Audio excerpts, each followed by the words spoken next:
out there. I just wanted to make this video about a subject which has been with me in various ways for a long time, but it's coming into focus a little bit more, thanks to a talk I had the other day with a good friend of mine. Now, it relates to the subject of being, and it's why I've called this video Ontological Tunnels, and I think you'll see why as I keep going. My sense of being, ever since about 30 years ago or so, has been that it is far more subtle and continuous than people imagine it to be. It's not as discrete, it's not as separated as people imagine.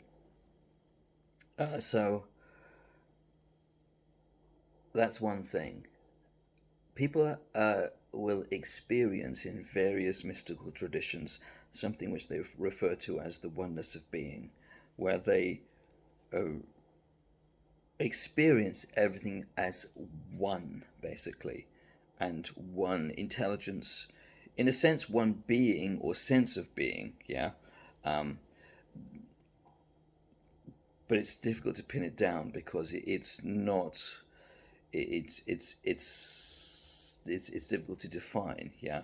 But it's a very, very powerful, uh, incredibly powerful experience, and it turns your world really upside down in the most beautiful way, actually. Anywhere which is actually extraordinarily harmonious. Really, it's an amazing experience, yeah. Uh, Now, how I look upon being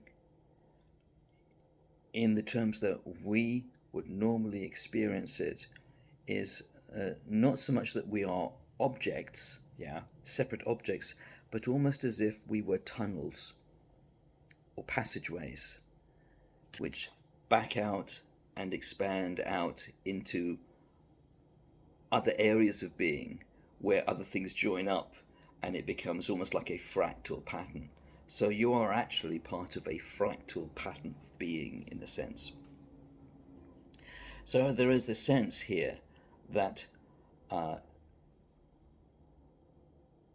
yes, there is a fractal pattern of being, and you are one of the fractal tunnels coming off of this pattern of being, and that's the experience you can have.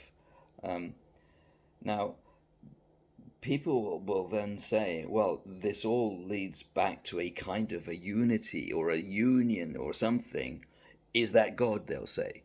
And my answer to that is no, because it is not a being. It is the stuff of being, if you see what I mean. Yeah? Now, as for what is the principle that brings about this branching, bifurcating, fractal pattern into forms of discrete being, apparently discrete being. In other words, this diversified, incredibly complex pattern of individualized being. Now that's a question in itself, and it's one which probably would interest diabolists, yeah. But I think the thing here is that the sense that this oneness refers to a being, I think that is incorrect. The oneness refers to the stuff of being, and there is a stuff of being, a substance of being, if you like.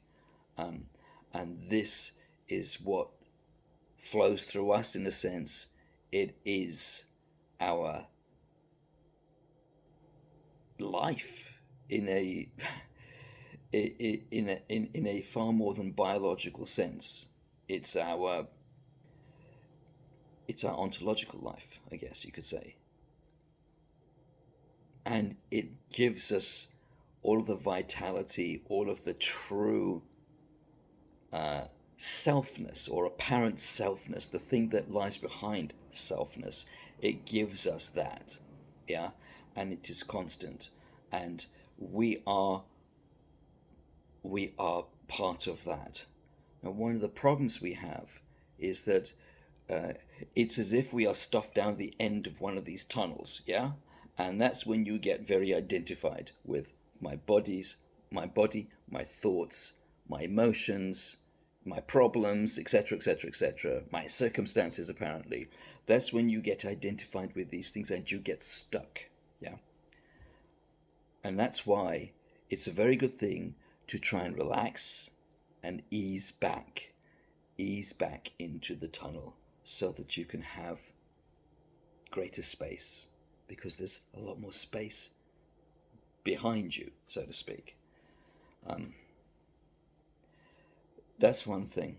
Now, another thing, and this comes from the discussion with my friend the other day, is that there are entities that can navigate these tunnels as well.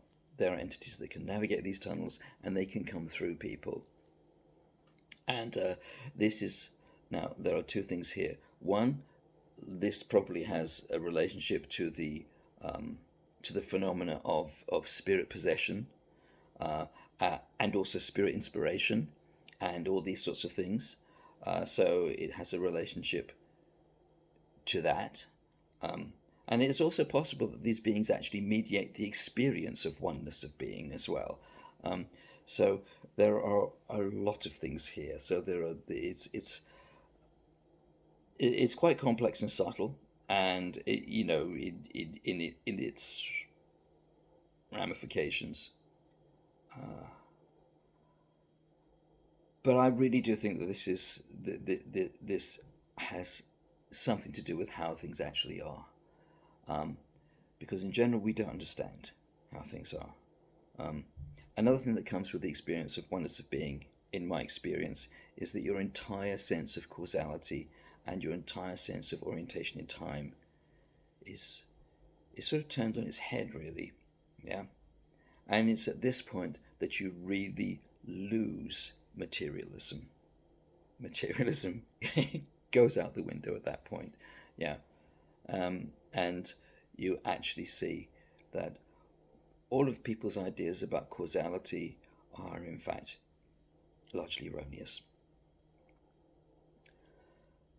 And that's a very helpful thing, because then you start seeing just a little bit, just a tiny little bit more of how things actually are.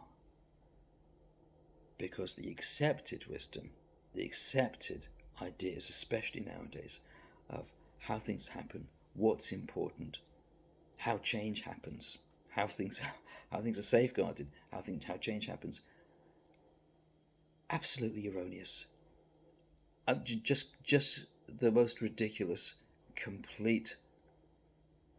Well, mainly it's emotional compulsion, actually, emotional intellectual compulsion. Um, I was going to say fantasy, but fantasy is actually probably is a bit too creative for it. Um, but completely, totally off the mark, totally off the mark. Yeah, the whole game. Yeah. So it's really something to try and actually engage with these areas and actually engage with these kind of experiences, and try to get a little bit closer to how things actually are.